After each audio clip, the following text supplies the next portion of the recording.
Bon, pour commencer, on va se demander pourquoi on est timide. Pourquoi certains naissent avec cette peur fondamentale de parler à la boulangère, et pourquoi d'autres ont cette habilité sociale en toutes circonstances. Du coup, naturellement, j'ai tapé sur Google « Pourquoi on est timide ?» Et la réponse, elle est simple. Elle est due, tout simplement, à un manque de confiance en soi, ou un manque d'estime de soi, ou des échecs répétitifs, ou un manque d'amour ou de reconnaissance des parents, ou un incident embarrassant dans le passé, autrement dit un traumatisme, ou à de l'humiliation, du rabaissement ou du rejet. Bon bah, maintenant que t'as la réponse, je t'avoue que j'aurais bien voulu faire une vidéo sur tous ces sujets et t'apporter ou aider à trouver une solution à tous ces problèmes, mais je peux pas trop faire de vidéo de 4 heures, donc je vais surtout me concentrer sur les 3 premiers, c'est-à-dire le manque de confiance en soi, le manque d'estime de soi et les échecs répétitifs.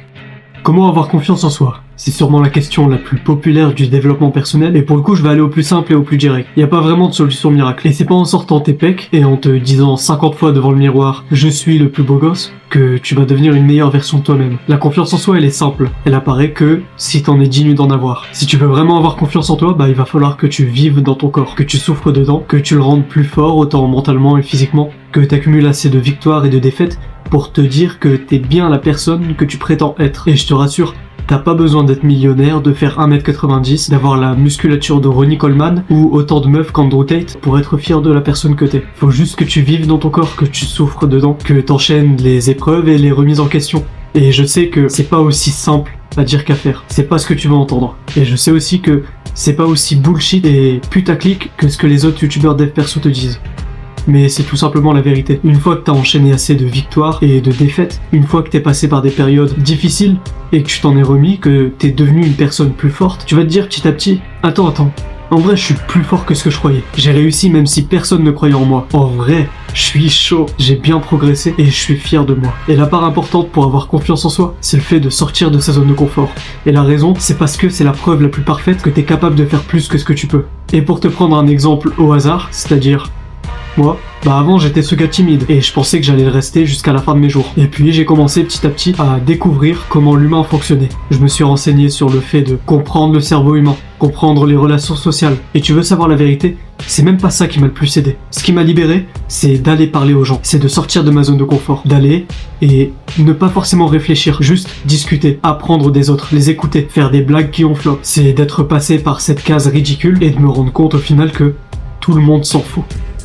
Et maintenant on passe au manque d'estime de soi. L'estime elle concerne surtout notre perception de nous-mêmes, le fait de se voir en tant que tel et d'avoir un sens de respect ou de dignité envers nous-mêmes. La confiance c'est plutôt le fait d'avoir une bonne relation avec soi-même, de savoir qu'on est capable de gérer telle ou telle situation et que même si les choses vont mal, de quand même garder cette estime de soi. Et en vrai, les deux ils se ressemblent grave, donc si tu comprends pas les deux différences, y a pas de souci. Mais pour le coup, comme cette vidéo, elle parle surtout de la timidité, j'ai envie d'aborder le fait de se comparer aux autres. Et j'en parle énormément dans beaucoup de mes vidéos, et je continuerai à en parler, mais je vais te faire un résumé rapide sur ce sujet. En gros, faut que tu comprennes que l'humain, c'est une espèce sociale. Et c'est aussi la seule espèce sur Terre qui est capable de penser au fait de penser. Et notre cerveau, il a toujours ces mécanismes primitifs de survie, ceux qui datent de plusieurs milliers d'années en arrière, à une époque où on était des hommes préhistoriques, et où le fait de se faire accepter dans un groupe, c'était vital. Parce que si tu te la jouais en solo, tu te faisais jarter du groupe, et tes chances de survie, elles devenaient alors infimes. Mais depuis 20-30 ans, il y a un truc qui est apparu, ça s'appelle les réseaux sociaux. Aujourd'hui, tu peux passer ta vie dans ce monde virtuel, à te comparer aux autres, et à échapper à ta vie réelle, et aujourd'hui, t'as tellement d'infos qui viennent et qui sortent de ta tête. Chaque vidéo se contredit, tout le monde dramatise tout pour faire plus de vues, de likes, d'abonnements, et malheureusement c'est la nouvelle facette du monde.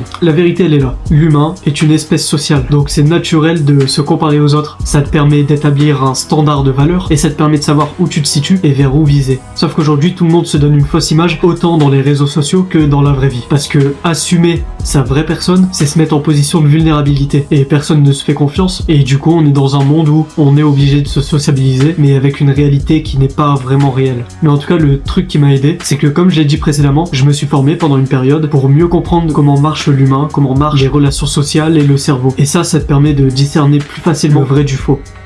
Bon, maintenant on va parler de ma partie préférée, les échecs répétitifs. Faut que tu comprennes que l'échec fait partie du process. C'est tout à fait normal et même nécessaire de parfois merder dans la vie. Mais seulement si t'en tires une leçon et que t'essayes de pas refaire cette erreur. Et là où la majorité des gens s'arrêtent, c'est qu'une fois un échec trop violent est arrivé, ils vont se mettre en boule et sortir des phrases du genre « Pourquoi moi ? Qu'est-ce que j'ai fait pour en arriver là ? Pourquoi la vie est aussi dure ?» etc. Et comprends que je veux pas me mettre en donneur de leçons. Moi-même, ça m'est arrivé de parfois perdre espoir, de parfois me victimiser, etc. Mais la vérité, c'est que ça m'a mené à rien. Tu peux passer toute ta vie à blâmer les autres, à chercher des excuses, à renier tes responsabilités, à la fin tu vas juste épuiser ton temps et de la salive. Et pour le coup, il y a un truc qui aide beaucoup, c'est de comprendre le mindset du winner, la mentalité du gagnant. Parce que je sais pas si tu l'as remarqué, mais la plupart des gens qui sont successful, qui ont réussi dans un domaine ou dans la vie en général, bah ils ont une vision de l'échec qui est différente du mec lambda. T'imagines si Ronaldo abandonnait le match juste parce qu'il a raté son tir ou que son équipe s'est pris un but dans les premières minutes du match? C'est complètement ridicule de le dire à haute voix, mais c'est ce que la plupart des gens y font. Dès lors qu'il y a un semblant de difficulté, d'adversité, de risque, la plupart des gens arrêtent et ils vont même pas tenter quelque chose. Et j'aime pas être pessimiste et faire des généralités comme ça, mais parfois faut dire les termes, parfois faut dire des mots qui blessent, et c'est vrai, tout le monde a peur de l'échec, mais c'est seulement après être passé par là que tu peux réellement en récolter les fruits. Et si t'as pas assez échoué dans ta vie, c'est que tu la vis pas réellement. Prends des risques, va tester tes limites et apprends de tes erreurs. C'est littéralement 75% du process. Il y a pas de guide ou de solution magique pour arrêter d'échouer, pour rebondir après un échec, pour devenir une meilleure personne. Ça s'apprend sur le terrain. Et ce qui est sûr, c'est que tu vas échouer. C'est que tu vas passer par des périodes de déprime, de désespoir. Et oui, c'est difficile d'échouer encore et encore. Mais si t'apprends de tes erreurs, que t'appliques ces leçons, alors tu vas échouer petit à petit en allant de l'avant. Et ça va t'aider au fur et à mesure du temps et des efforts à transformer cet échec en victoire. Et pour en revenir à la timidité, bah comprends que c'est pas la fin du monde. Il faut y aller petit à petit. Mais si t'es pas prêt à sortir de ta zone de confort, bah ça va être beaucoup plus dur pour toi. J'ai abordé ce sujet d'un point de vue assez large pour que la plupart des gens comprennent et puissent adapter ça dans leur vie. Et si tu veux que je te parle d'un sujet plus concret, plus spécifique, n'hésite pas à le noter en commentaire. Et sur ce, j'espère que cette vidéo elle t'a aidé. Reste discipliné et deviens une force positive pour le monde.